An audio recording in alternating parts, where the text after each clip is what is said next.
identity appears and Yes, but who says it is me? That I. Huh? That I.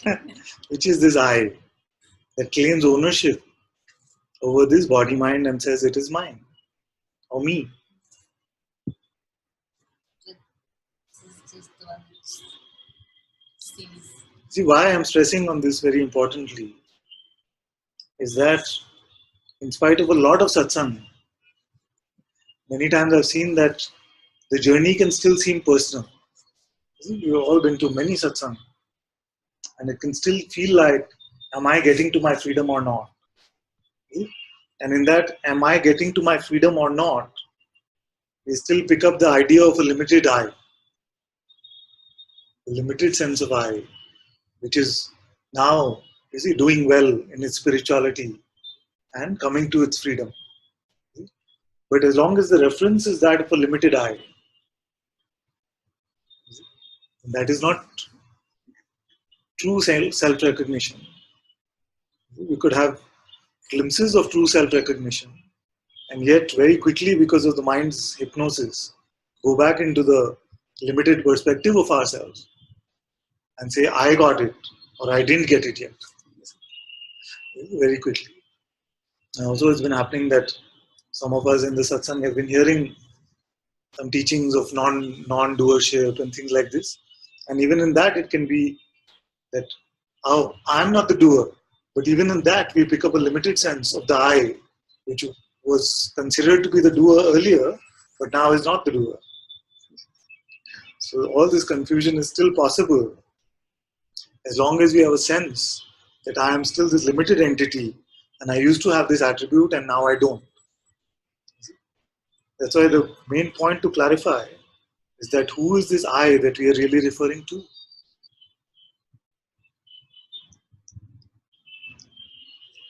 It is just clarifying our position. And then we can say that, but I am awareness. I have no objectivity. I'm pure non-phenomenality or something like that. There's no objective existence of mind. And that which is beyond all qualities, how does that one come to consider itself to be something which is so limited? So what is going on? Yes, Father, what's going on? What is going on? There's something that cares about what's happening. It cares about. Yeah, but what is that? No, that's interest. Whose is that? So we say on one hand that you are non-phenomenal. So if you're non-phenomenal, can you even have an interest? Even that quality is not yours if you're completely qualityless. Why it seems to be so real in my things? That's what I'm asking. So which part of the equation don't you see? Do you see that you're unlimited? Yeah, it seems that at times it is so expanded, it's so like. But then are you fluctuating between being unlimited and limited? It seems to be limited at time when this whole thing happens. Yes, but what do you really, when you see, what do you see about yourself? Are you something limited or unlimited? See now. All of us, let's see now. Are you something that has a limitation in the form of even an attribute or a quality or a constraint of any sort? Just really look at what is looking itself. Really look at what is looking itself. And if some visuals are coming for you, ask yourself who's looking at even these visuals.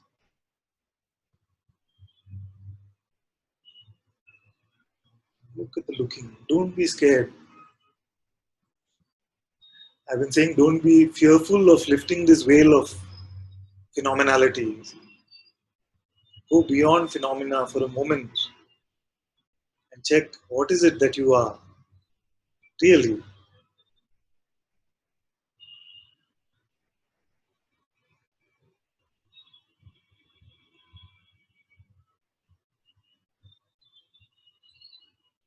I like this grade very much. So all of you who find that you are limited, can you please raise your hands?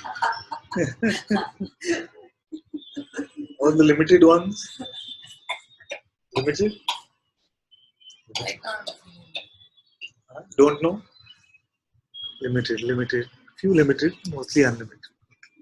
Now, let's look at what gives us the belief in this limitation. It could be the intimacy of the sensations of this body. For how many of you is it the intimacy of the sensations of the body that make you seem limited? One, two, three, four. It's page one. It's page two. Okay, the video is not there for most on page two. Okay, so few say that because I notice that there are some intimate sensations in the body, therefore I must be constrained by them, isn't it? I must be something which is within these. Is that what we are saying? Let's look at that. So, yeah. When I could see that there is just a blankness, total blankness, Yes. it's spacious, Yes.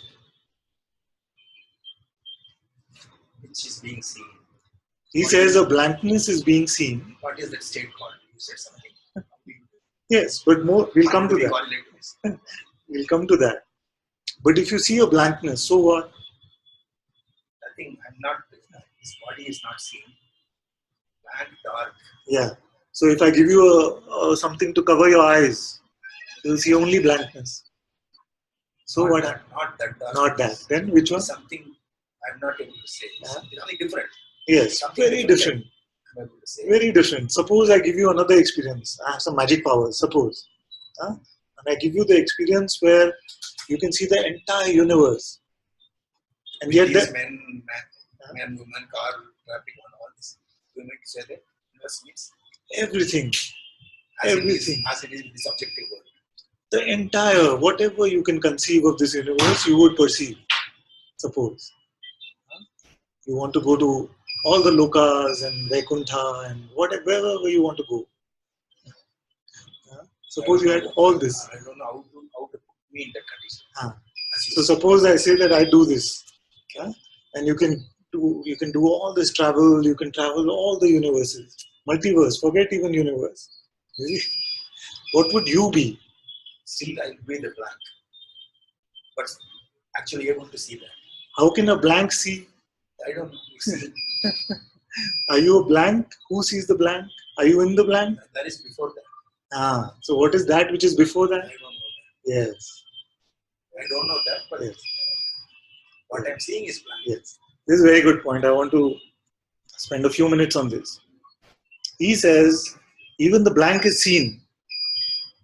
Something sees it, but I don't know what that is. See? Now, would you say that you see it, or the one sitting next to you is seeing it and reporting it? Who sees the blank? Is it you or someone else? No, it is everything being seen in that. But who is seeing everything? That is something I don't know. Yes, but is it first hand or is it second hand?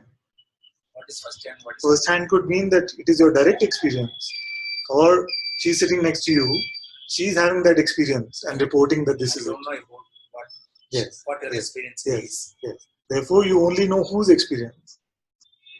Yes, I only know. I do not know about others' experience. You only know yours. That is what it is. Yes. Now, this you that is having this experience of witnessing something, that is what we are trying to find. Isn't it? Yes. Isn't it? Now, you say, I don't know what it is. Because you asked me a question. Yeah. It's good. Don't worry. It is not it objectively. Yes. To describe it, narrate it in a different manner, which I was not knowing. Yes. That was not knowing. Yes. So, what have we confirmed so far? That there is a witnessing of all that is phenomenal. There is a witnessing of all that is phenomenal. Now, you are not able to define what that is. Exactly. And yet, it is your direct experience. Yes. Yes, isn't it? This much ground we've covered. Yeah. Isn't it? Now, how is this known? Not the attribute or the quality of that, but how is it known that there is something that is witnessing the entire Because that thing? itself experience tells that. That it itself says that. Expresses. Yes. I don't know whether I am there. Yes, yes, yes. And yet there is something which is there, not a thing, but something which is there. That It is says only that it is my direct experience. yes. Is it? Not somebody else's. So when I ask you, are you aware now? Are you aware now or no? Yeah, I am still aware of that. No. Are you aware or unaware? I am aware. You are aware. I am aware. Okay. And that is aware. Very good. That's aware of itself. Very good. I'm enjoying this conversation very much. So there are only two ways in which we say a certain thing, isn't it? One, that it is a direct experience of ours, or second, we are just making it up, isn't it? Now, when you say I am aware, is this your direct experience, or you're just making it up? No. Direct experience. It is your direct experience, and yet you don't see this awareness. I don't see. I feel it or I experience whatever. You experience it. It's very good. Yes. I'm sorry you're on the hot seat today because you just open somehow. You see, so it's very good that we're having this conversation. Is there anything else that you can say it is there, but I don't see it or I don't perceive it? When you asked me whether it matches with her experience, I don't know that.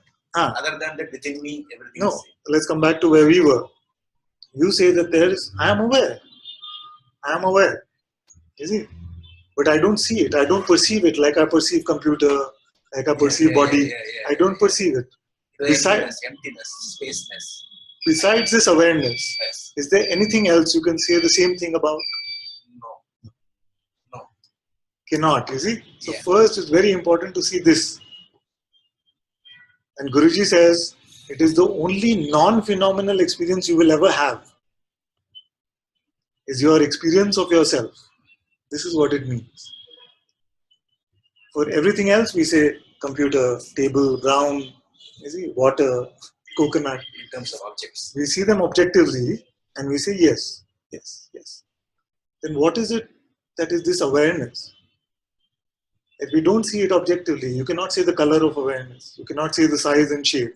And yet we say yes, of course. I say don't be aware for a moment. Can you do it? Can't do it. That is what is there always. Always there. Is it? Always there. You know this beyond a mental knowing, beyond a perceptual knowing. You know it at the core. See? But what happens when I step out of this? We'll get to that. Go to the road. I just lose it. That's exactly what we're exploring. What happens when you lose it? And how do we return it? Yes. That's also important. Okay. So my exercise for you is, before you leave this room, can you lose it and show me? Lose it for one moment. Don't be aware. No, I can't lose it. But can I transact with the world with that? You're transacting now. Have you lost awareness? No. But this is very comfortable. Yeah. But when I am transacting outside, am I have to come out of that and transact in a different language? He says that this is fine. This is comfortable. We are transacting. I cannot lose awareness. I see that. But what about when I go to the outside world?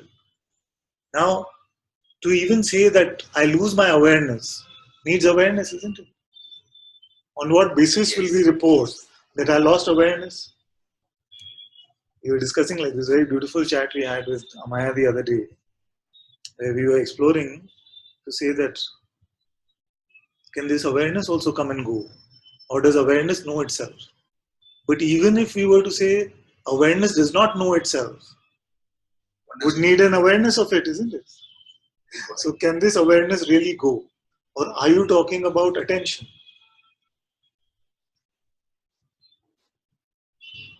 See, this distinction is very important because attention is the phenomenal functioning of the self, which is awareness.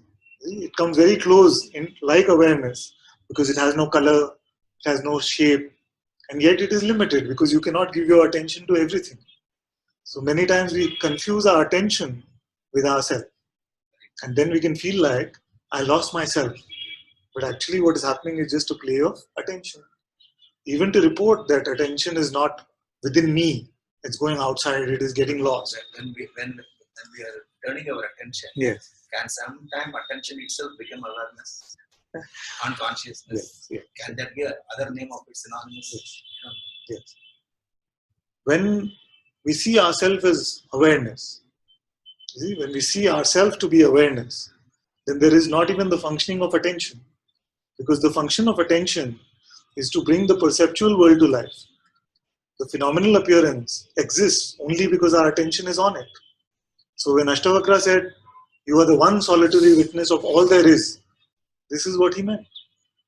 All there is appearing because it is a play of your attention to give this perceptual world life. See? Now what happens is that when attention goes back home, to say in one way, then the functioning of, not even the functioning of attention we can say. See? Then what are we? We are just this awareness.